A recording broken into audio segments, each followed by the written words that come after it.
I got kicked out of my parents' house at 19, and as a young adult, it was a moment that literally pushed me into survival mode.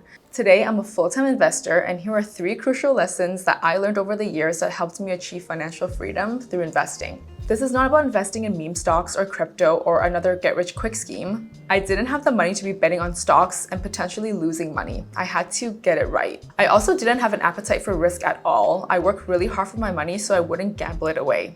In reality, what I've been doing consistently the past 7 years is dividend investing. I will never forget my first dividend payout, 96 cents from Fortis. That tiny payment completely changed how I thought about money. Fast forward a few years, dividends helped me buy my first rental property and pay off debt by 23. So if you're in your 20s trying to figure out how to make your money work for you, in this video, you're going to learn the 3 fundamental concepts of investing that will shift your mindset and help you become a smarter investor. The 3 concepts are 1. Start small and start now. Time in the market is better than timing the market. 2. Understand what dividends are and why they could be a powerful tool for investors. And 3. Consistency and discipline are key to your portfolio growth. Concept 1. Start small and start now. Again, it's all about time in the market and not timing the market.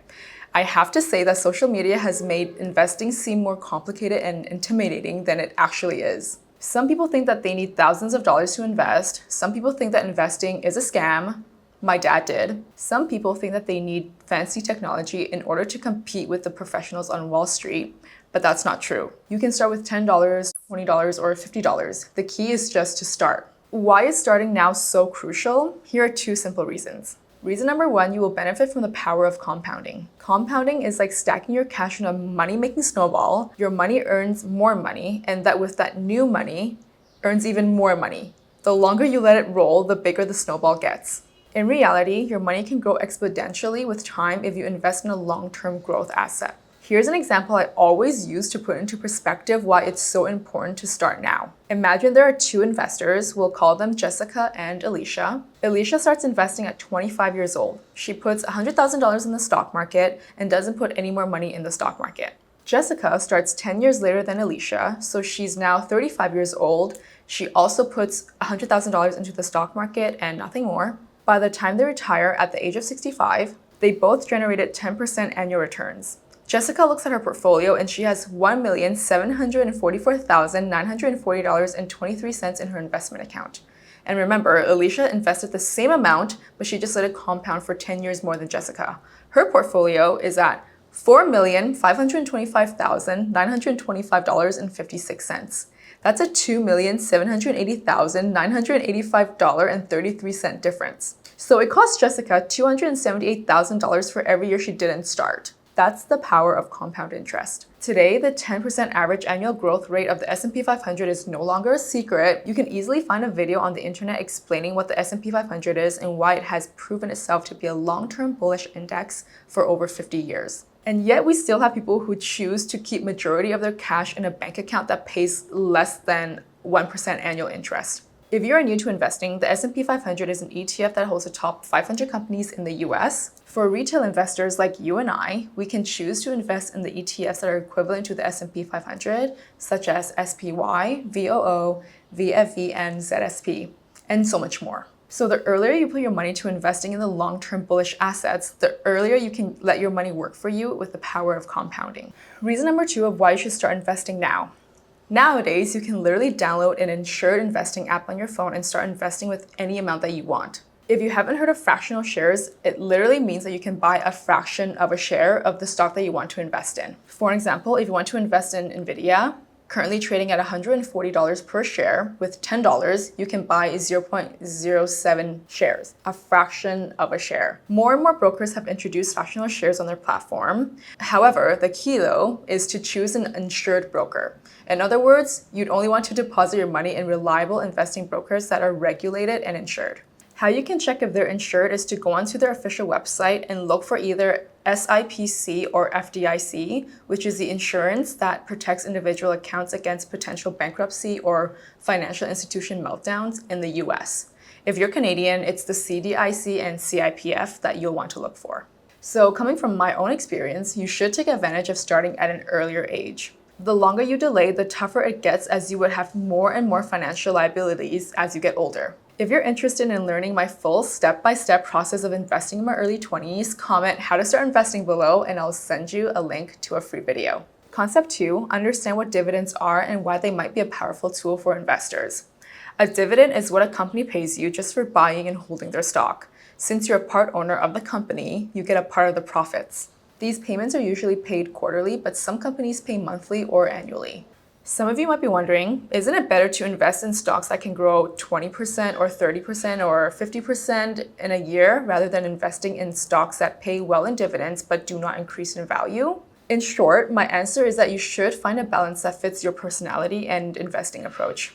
However, as a young investor, I've gained a lot from dividend investing. Let me share 4 key reasons with you. 1, dividends are essentially long-term, reliable sources of income. Not all companies pay dividends, and that's okay. However, if you choose the stocks that pay well in dividends, these are usually stable, well-established companies like banks, utilities, or consumer goods giants. Many of these companies have paid and even increased their dividends for decades. They're called dividend aristocrats or dividend kings because they've raised their dividends for 25 or 50 consecutive years. These companies have a track record of success, which gives you peace of mind as an investor because you're pretty much building a reliable source of income for the next 10, 20, or even longer. 2, dividends build wealth while you sleep. Imagine this. You invest in a dividend-paying stock, let's say a utility company like Fortis. Every 3 months, Fortis sends you a small payment, no extra work required. That's passive income, a simple step to making money while you sleep. Let me break down the myth here. Dividends aren't just for retirees. They can help young adults like you and I speed up our saving goals by accumulating more cash if you reinvested the dividend deposits instead of cashing them out. That brings me to my next point. 3, you can let the dividend reinvestment snowball. There's a huge difference between me, a person who wanted to grow their savings, to a retiree. A retiree needs those dividends to help pay for rent or buy groceries.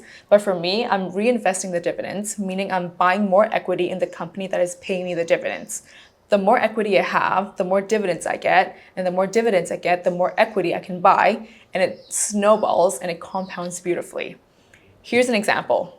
Let's say you own 10 shares of a company and they pay you $10 in dividends this quarter. Instead of spending that $10 dividend, you use it to buy more shares of the same stock. Next quarter, you'll earn dividends on the additional share that you purchased, which means your new dividend payment will be bigger than the previous payment. And if you keep reinvesting that increased dividend, the snowball effect keeps building and growing, creating a cycle where your dividends help you buy more shares, and those shares generate even more in dividends. 4, dividends are like getting a raise without doing anything extra. Think about it. When a company increases its dividend, it's like you getting a raise for just sticking around. Let's say you own a stock paying $1 per share in dividends, and next year they raise it to $1.10 per share. You just got a 10% raise without lifting a finger. In our current economy, you would work through 3 months of probation, showing up to your 9 to 5 for 52 weeks a year just to get a 5% salary bump, let alone the fact that most occupations do not offer an internal pay raise at all. So to sum it up, dividends are like planting a money tree that keeps growing over time if you reinvest the dividends. The key is to start early, reinvest your dividends, and focus on companies with a strong history of paying them. Concept 3, stay consistent and stay disciplined. Building a dividend portfolio isn't a get-rich-quick scheme. When I started, it took me 3 years just to earn $600 a year in dividends. But by staying consistent and reinvesting those payments, my portfolio started to snowball. Here are the habits I built. 1, treat investing like a monthly bill.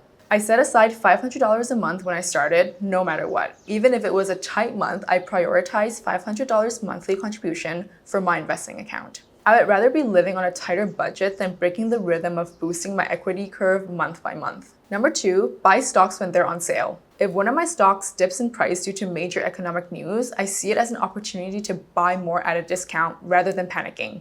An absolute beginner mistake is to let your fear make you doubt all the research and confidence you previously had when you decided to invest in a long-term growth stock. So please avoid doing that. 3, diversify.